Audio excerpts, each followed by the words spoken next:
जय श्री कृष्णा। आइए सुनते हैं गुरुवार व्रत कथा। देवगुरु बृहस्पति को बुद्धि और शिक्षा का कारक माना जाता है। गुरुवार को बृहस्पति देव की पूजा करने से धन, विद्या, मान सम्मान, प्रतिष्ठा और कई अन्य मनोवांछित फल की प्राप्ति होती है। धार्मिक ग्रंथों के अनुसार गुरुवार को भगवान बृहस्पति की पूजा का विधान है। गुरुवार के दिन व्रत और कथा सुनने से घर परिवार में सुख समृद्धि बनी रहती है। आइए जानते हैं गुरुवार व्रत कथा।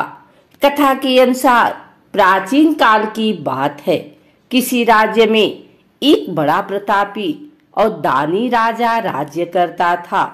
वह हर गुरुवार को व्रत रखकर दीन दुखियों की मदद करके पुण्य प्राप्त करता था, परंतु ये बात उसकी रानी को अच्छी नहीं लगती थी। वह न तो व्रत करती थी और न ही दान पुण्य में विश्वास रखती थी। इतना ही नहीं, वह राजा को भी ऐसा करने से मना करती थी। एक समय की बात है, राजा शिकार खेलने के लिए बन गए। घर पर रानी और दासी थी। उसी समय गुरु बृहस्पति देव साधु का रूप धारण कर राजा के दरवाजे पर भिक्षा मांगने आए। साधु ने जब रानी से भिक्षा मांगी तो वह कहने लगी, हे साधु महाराज, मैं इस दान और पुण्य से तंग आ गई हूँ। आप कोई ऐसा उपाय बताएं जिससे कि सारा धन नष्ट हो जाए और मैं आराम से रह सकूं। इतना सुनकर बृहस्पति देव ने कहा, हे देवी, तुम बड़ी विचित्र हो। संतान और धन से कोई दुखी होता है। अगर अधिक धन है तो इसे शुभ कार्यों में लगाओ। कुंवारी कन्याओं का विवाह कराओ। विद्यालय और बाग बगीचे का निर्माण कराओ, जिससे तुम्हारे दोनों लोग सुधरे। परंतु साधु की इन बातों से रानी को खुशी नहीं हुई। उसने कहा कि मुझे ऐसे धन की आवश्यकता नहीं है जिसे मैं दान दूं और जिसे संभालने में मेरा सारा समय नष्ट हो जाए। तब साधु ने कहा, अगर तुम्हारी ऐसी इच्छा है तो मैं जैसा तुम्हें बताता हूँ तुम वैसा ही करना। गुरुवार के दिन तुम घर को गोबर से लीपना, अपने बालों को पीली मिट्टी से धोना, राजा से हजामत बनाने को कहना, भोजन में मांस मदिरा का प्रयोग करना, कपड़े धोबी के यहाँ धुलने देना। इस प्रकार 7 बृहस्पतिवार करने से तुम्हारा समस्त धन नष्ट हो जाएगा। इतना कहकर साधु के रूप में बृहस्पति देव अंतर ध्यान हो गए। साधु के अनुसार कई बातों को पूरा करते हुए रानी को केवल 3 बृहस्पतिवार ही बीते थे कि उसकी समस्त धन संपत्ति नष्ट हो गई। भोजन के लिए राजा का परिवार तरसने लगा। तब एक दिन राजा ने रानी से बोला कि हे रानी, तुम यहीं रहो, मैं दूसरे देश को जाता हूँ, क्योंकि यहाँ पर सभी लोग मुझे जानते हैं, इसलिए मैं कोई छोटा कार्य नहीं कर सकता।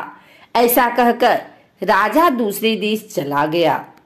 वहां वह जंगल से लकड़ी काट कर लाता और शहर में बेचता। इस तरह वह अपना जीवन व्यतीत करने लगा। इधर राजा के परदेश जाते ही रानी और दासी दुखी रहने लगी। एक बार जब रानी और दासी को 7 दिन तक बिना भोजन के रहना पड़ा तो रानी ने अपनी दासी से कहा, हे दासी, पास ही के नगर में मेरी बहन रहती है। वह बड़ी धनवान है। तू उसके पास जा और कुछ लिया ताकि थोड़ी बहुत गुजर बसर हो जाए। दासी रानी की बहन के पास गई। उस दिन गुरुवार था और रानी की बहन उस समय बृहस्पतिवार व्रत कथा सुन रही थी। दासी ने रानी की बहन को अपनी रानी का संदेश दिया, लेकिन रानी की बड़ी बहन ने कोई उत्तर नहीं दिया। तब दासी को रानी की बहन से कोई उत्तर नहीं मिला तो वह बहुत दुखी हुई और उसे क्रोध भी आया। दासी ने वापस आकर रानी को सारी बात बता दी। ये सुनकर रानी ने अपने भाग्य को कोसा। उधर रानी की बहन ने सोचा कि मेरी बहन की दासी आई थी, परंतु मैं उससे नहीं बोली, इससे वह बहुत दुखी हुई होगी। कथा सुनकर और पूजा समाप्त करके वह अपनी बहन के घर आई और कहने लगी, हे बहन, मैं बृहस्पतिवार का व्रत कर रही थी, तुम्हारी दासी मेरे घर आई थी, परंतु जब तक कथा होती है तब तक न तो उठते हैं और न ही बोलते हैं, इसलिए मैं नहीं बोली। बताओ दासी क्यों आई थी? रानी बोली, बहन तुमसे क्या छिपाऊं, हमारे घर में खाने तक को अनाज नहीं है। ऐसा कहते कहते रानी की आंखें भर आई। उसने दासी समेत पिछले 7 दिनों से भूखे रहने की पूरी बात अपनी बहन को बता दी। रानी की बहन बोली, देखो बहन, भगवान बृहस्पति देव सबकी मनोकामना को पूर्ण करते हैं। देखो शायद तुम्हारे घर में अनाज रखा हो। पहले तो रानी को विश्वास नहीं हुआ, पर बहन के आग्रह करने पर उसने अपनी दासी को अंदर भेजा तो उसे सचमुच अनाज से भरा एक घड़ा मिल गया। ये देखकर दासी को बड़ी हैरानी हुई। दासी रानी से कहने लगी, हे रानी, जब हमको भोजन नहीं मिलता तो हम व्रत ही तो करते हैं, इसलिए क्यों न इनसे व्रत और कथा की विधि पूछ ली जाए ताकि हम भी व्रत कर सकें। तब रानी ने अपनी बहन से बृहस्पतिवार के व्रत के बारे में पूछा। उसकी बहन ने बताया, बृहस्पतिवार के व्रत में चने की दाल और मुनक्का केले की जड़ में अर्पित करें तथा दीपक जलाएं, व्रत कथा सुने और पीला भोजन ही करें। इससे बृहस्पति देव और भगवान विष्णु प्रसन्न होते हैं। व्रत और पूजा की विधि बताकर रानी की बहन अपने घर को लौट आई। 7 दिन के बाद जब गुरुवार आया तो रानी और दासी ने व्रत रखा।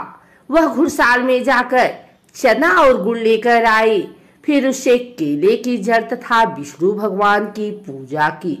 अब पीला भोजन की चिंता लेकर दोनों बहुत दुखी हुई।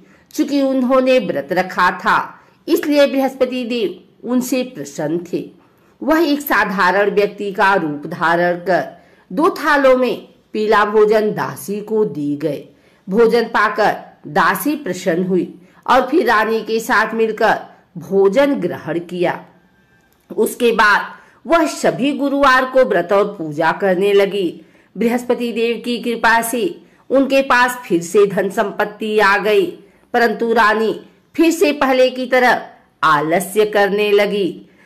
तब दासी बोली, देखो रानी, तुम पहले भी इस प्रकार आलस्य करती थी, तुम्हें धन रखने में कष्ट होता था, इस कारण सभी धन नष्ट हो गया, और अब जब देव बृहस्पति की कृपा से धन मिला है तो तुम्हें फिर से आलस्य होने लगा है।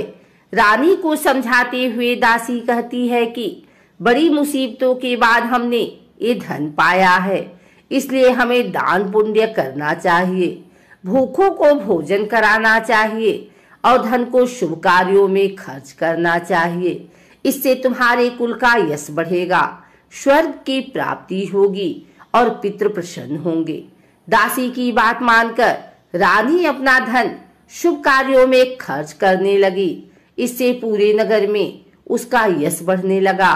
बृहस्पतिवार व्रत कथा के बाद श्रद्धा के साथ आरती करनी चाहिए। इसके बाद प्रसाद बांटकर उसे ग्रहण करना चाहिए।